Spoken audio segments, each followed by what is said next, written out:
आज हम environmental science के बढ़िया से प्रीवियस ईयर क्वेश्चंस का डिस्कशन करेंगे। ये बेसिकली जो क्वेश्चंस पूछे गए हैं ये आपका सिविल सर्विसेज आईएएस के प्री में पूछे गए क्वेश्चंस हैं। तो ये हर एग्जाम में पूछे जाने की संभावना होती है और इनसे कंसेप्ट्स को सीखने की कोशिश करनी है कि किस टॉपिक में किस डेप्थ से क्वेश्चंस पूछे जा सकते हैं। तो हमारे पास एक क्वेश्चन दिया हुआ है कि the environmental protection act 1986 empowers the government of India to. यहाँ पे आपको दो नीचे स्टेटमेंट दिया हुआ है और ये क्वेश्चन दिया गया है कि the environmental protection act 1986 empowers the government of India to, किसके लिए इम्पावर करता है ईपीए 1986। पहला कह रहा है state the recruitment of public participation in the process of environmental protection and the procedure and manner in which it is sought. ये basically कह रहा है state the requirement of public participation. अगर यहाँ पे पब्लिक पार्टिसिपेशन की बात कर रहा है, पब्लिक हियरिंग वगैरह की बात कर रहा है, तो बेसिकली ये ईपीए में नहीं है। अगर ये बात हम ईआईए की बात करते हैं, इन्वायरमेंटल इम्पैक्ट असेसमेंट की बात करती है, तो उसके लिए ठीक था। तो ये स्टेटमेंट इसमें गलत है ना। सेकंड कह रहा है lay down the standard for emissions for और discharge of environmental pollutants from various source which of the statement given above the correct. इसमें ये पूछा कि lay down the standard for emission of or discharge of environmental pollutants from various sources। ये बिल्कुल ठीक है, according to EPA ही है ये, यानी कि lay down the standard for emissions है ना, और discharge of environmental pollutant from the various source, कितना होना चाहिए, क्या होना चाहिए, इमिशन और डिस्चार्ज की बात है, जो पोल्यूटेंट्स होते हैं उनका, ये अकॉर्डिंग टू ईपीए ही इम्पावर करता है गवर्नमेंट को। तो इसमें जो स्टेटमेंट सेकंड है only two will be the right option, यानी कि B option will be the right option. ये आपको ध्यान रखना है। अच्छा क्वेश्चन है ना। बेसिकली ये स्टेटमेंट फर्स्ट इनकरेक्ट क्यों है, जो मैं अभी बात कर रहा था। और एक चीज और याद रखना, जो इन्वायरमेंटल प्रोटेक्शन एक्ट है वो बेसिकली एक अम्ब्रेला लेजिस्लेशन भी बोलते हैं इसको। एक नॉर्मल क्वेश्चन भी बन जाता है कि इन्वायरमेंट कौन से बेसिकली एक्ट को अम्ब्रेला लेजिस्लेशन या अम्ब्रेला एक्ट भी बोलते हैं, इन्वायरमेंटल प्रोटेक्शन एक्ट 1986 को, क्योंकि इसमें बहुत सारी चीजें कवर है basically. That grants broad power to the central government to protect and improve the environment, and that's why, however, the act doesn't explicitly mention a mandate the requirement of public participation। इसमें public participation का नहीं है, ठीक है ना। Statement second है वो correct है, क्योंकि under section 324 the environmental protection act 1986 the central government is explicitly empowered to lay down standard for the emission or discharge of environmental pollutants from various sources, ठीक है। नेक्स्ट क्वेश्चन है consider the following statements. तीन statement दिए हुए हैं और इनके बारे में आपसे पूछा है। पहला स्टेटमेंट कह रहा है कि animal welfare board of India as establish under the EPA 1986। ये कह रहा है कि पहला स्टेटमेंट दोबारा पढ़ के देखना, animal welfare board of India is establish under the environmental protection act 1986 नहीं, ये क्रूल्टी एक्ट के तहत है, इसमें तो नहीं है, ये तो कट गया, ठीक है। इसको मैं आगे ईयर भी बताऊंगा कि वो कौन से में आया था। National tiger conservation authority is a statutory body, बिल्कुल ठीक बात है। आप बॉडीज की बात करते हैं ना, एग्जीक्यूटिव बॉडी होती है, स्टैट्यूटरी बॉडी होती है, कॉन्स्टिट्यूशनल बॉडी होती है। कॉन्स्टिट्यूशनल जिसका नाम कॉन्स्टिट्यूशन में होता है, चाहे लागू हुआ तब या अमेंड करके डाल दें उसमें। स्टैट्यूटरी बॉडी बाई एक्ट होता है, और एग्जीक्यूटिव बॉडी जैसे जिसकी कैबिनेट मिनिस्टर वगैरह जो एग्जीक्यूट करके बनाते हैं, तो वो है। तो ये जो नेशनल टाइगर कंजर्वेशन अथॉरिटी है वो एक स्टैट्यूटरी बॉडी है, बिल्कुल ठीक बात है। थर्ड कह रहा है national Ganga river basin authority is chaired by the prime minister, बिल्कुल ये बिल्कुल ठीक बात है, प्राइम मिनिस्टर से चेयर होती है ये national Ganga river basin authority. तो इसमें सेकंड और थर्ड स्टेटमेंट है वो बिल्कुल ठीक है, तो B option will be the right option, 2 and 3 will be the right option, ठीक है। अच्छा क्वेश्चन है, ये भी आपको ध्यान रखना है और हर क्वेश्चन को एक बार सीख के जाना है ना, कि क्या चीज इसमें नहीं है जो मुझे नहीं पता था। तो note the animal welfare board of India, जिसको शॉर्ट में AWBI बोलते हैं, वो established in 1962 under section 4 of the prevention of to animal act 1960, है ना। क्रूअल्टी टू एनिमल एक्ट 1960 के तहत animal welfare board of India को एस्टेब्लिश किया गया, और ये अब काफी न्यूज में है, तो अब ये पूछा जा सकता है, ध्यान रखना। Note the environmental protection act, ठीक है। चलो नेक्स्ट क्वेश्चन के बारे में बात करते हैं। क्वेश्चन है which of the following has been constituted under the environmental protection act 1986। ये ना पूरा ईपीए के बारे में जो क्वेश्चंस पूछे जाते हैं वो मैक्सिमम कवरेज चल रही है यहाँ पे। तो यहाँ पे देखिए बिल्कुल कंफ्यूजिंग है, इसमें कह रहा है कि सेंट्रल वाटर कमीशन है, सेंट्रल ग्राउंड वाटर बोर्ड है, सेंट्रल ग्राउंड वाटर अथॉरिटी है, या नेशनल वाटर डेवलपमेंट एजेंसी है। ये तो बिल्कुल पढ़ा हुआ हो तभी चीजें हो सकती है, इसमें कोई तुक्का ही नहीं लग सकता। तो which one of the following has been constitute under the environmental protection in 1986, that will be the central ground water authority है। ये क्या है? ये सेंट्रल ग्राउंड वाटर अथॉरिटी, याद रखना ये, ठीक है ना। तो अब आपका एक होमवर्क है, अगर आप विलिंग हैं तो आपको ये बताना है कि सेंट्रल वाटर कमीशन और सेंट्रल ग्राउंड वाटर बोर्ड है, ये किसके तहत है ना, ये भी आप कमेंट में बताना प्लीज। ठीक है, नेक्स्ट क्वेश्चन के बारे में बात करते हैं। नेक्स्ट क्वेश्चन है with reference to eco sensitive zones के बारे में है। ये इको सेंसिटिव जोन्स के बारे में है। Which of the following statement is और आर करेक्ट। पहला कह रहा है कि eco sensitive zones are the area that are declared under the wild life protection act of 1972। ये स्टेटमेंट क्या इको सेंसिटिव जोन के लिए ठीक है? नहीं, ठीक नहीं है। तो क्या ठीक है वो भी बात करेंगे। पढ़ना क्यों ठीक नहीं है, इसमें क्या लिखा हुआ है? Eco sensitive zone are the area zones are area that are declared under the wild life protection act of 1972। नहीं, ऐसा नहीं है।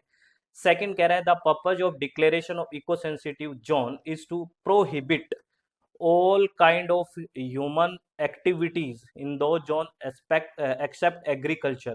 देखो, prohibit all kind of human activities, ऐसा प्रोहिबिट करने के लिए नहीं है। इसमें तीन टर्म्स यूज होती है अगर इको सेंसिटिव जोन की बात करें। रेगुलेशंस की भी बात होती है, कुछ चीजें रेगुलेट करनी होती है।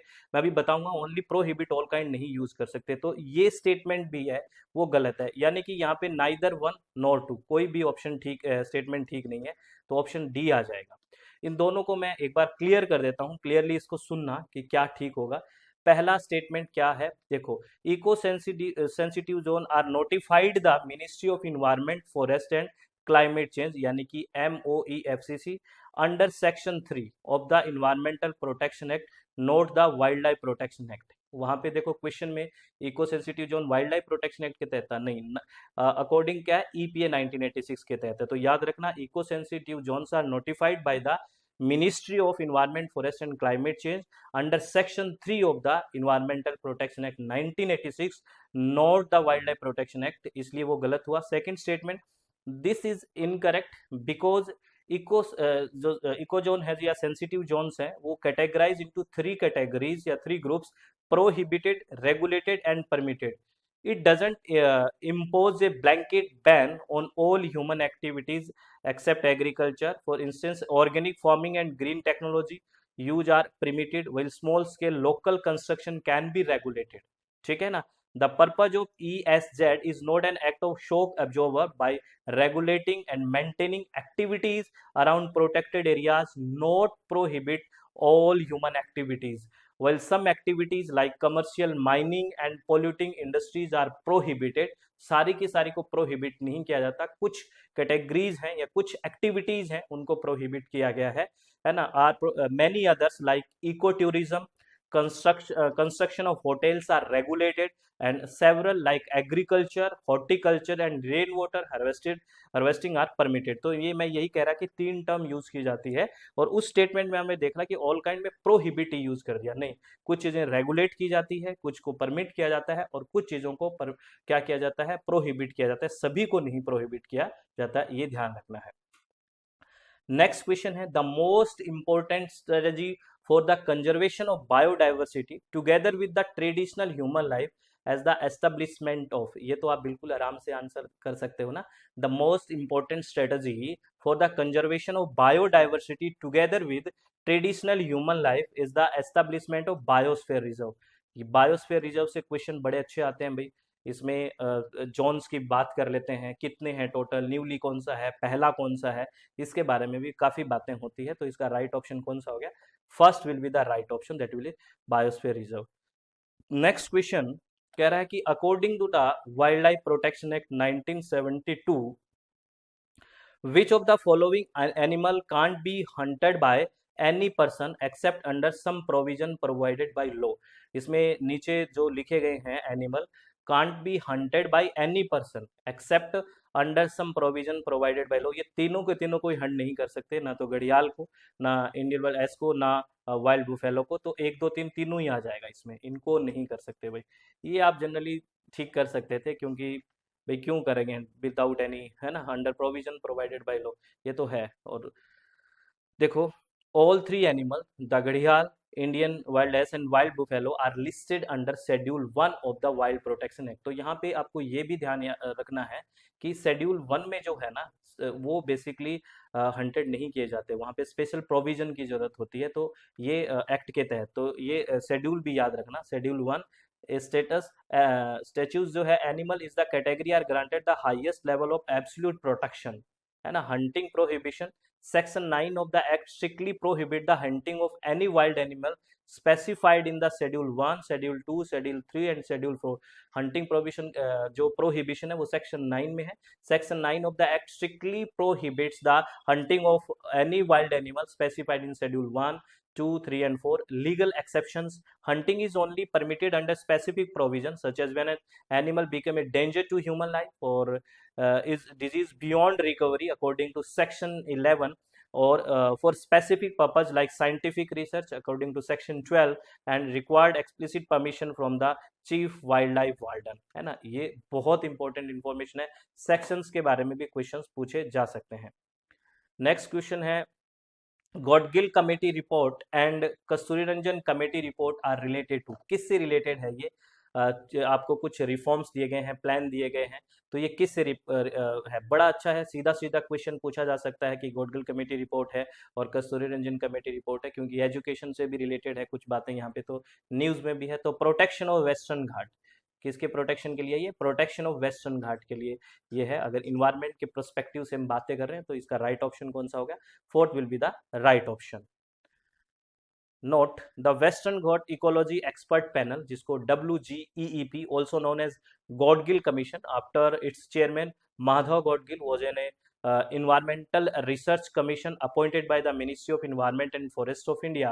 The Kasturi Ranjan committee report sought to balance the two concerns of development and environment protection by watering down the environment regulation design proposed by Western Ghat Ecology Expert Panel in Godgill Report 2012। चलो आगे बात करते हैं next question की। Next question है, ये CPCB और NGT के बारे में है। How is the national green tribunal NGT different from the central pollution control board? CPCB से कैसे डिफरेंट है NGT, ये पूछा है।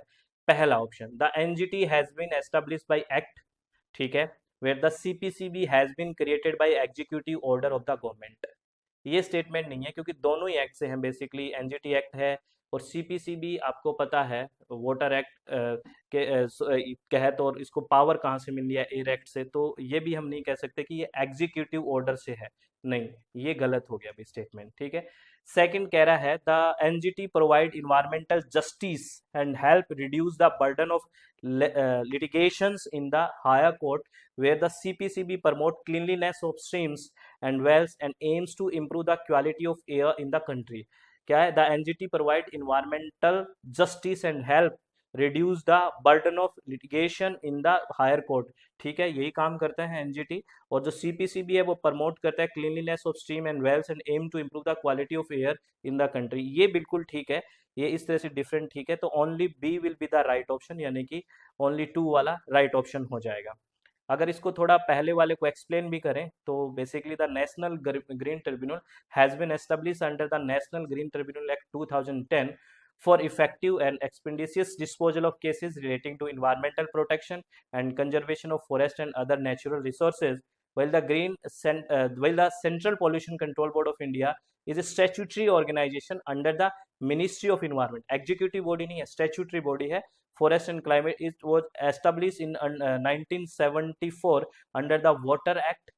the CPC also interested with the power and function under Air Act 1981। तो ये इंपॉर्टेंट है, प्लीज ये ध्यान रखना, ठीक है।